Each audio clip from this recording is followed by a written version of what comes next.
December 27. St. John the Evangelist.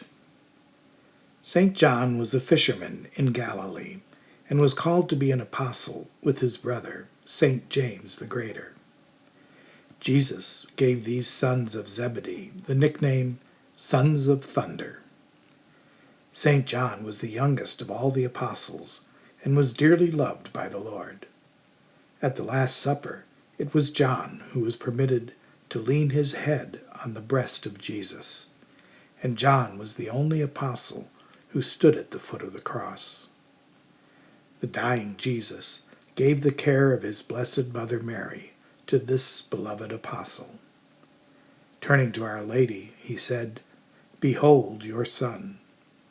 And then to John he said, "Behold your mother." So for the rest of her holy life on earth, the Blessed Mother lived with St. John. He alone had the great privilege of honoring and assisting the all-pure Mother of God. John wrote one of the four Gospels in which he shows us that Jesus is truly God.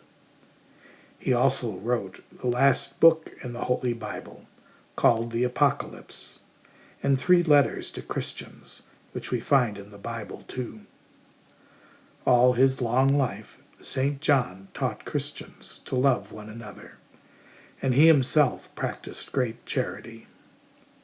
Once, when he heard that a young Christian whom he knew and loved had become an outlaw and a robber, he set off at once to find him. Old as he was, the saint rode into the outlaw territory alone and was taken prisoner. As soon as the robber saw St. John, he turned away in shame. "Son," cried the apostle, "why are you running from me, your father, an old man without weapons? There is time for repentance. I will answer for you to Jesus Christ. I am ready to lay down my life for you. I am sent by Christ." The young robber stopped when he heard those words. Suddenly he began to weep. He was won over by the love of St. John. Before he left that city, the beloved apostle made sure that the young man had become a good member of the church once more. When he had grown so old and weak that he had to be carried to church, St. John used to say to his people over and over again, "My little children, love one another." The Christians once asked him why he said the same thing each time he spoke to them. St. John answered, "Because it is the word of the Lord, and if you keep it, you will be doing enough."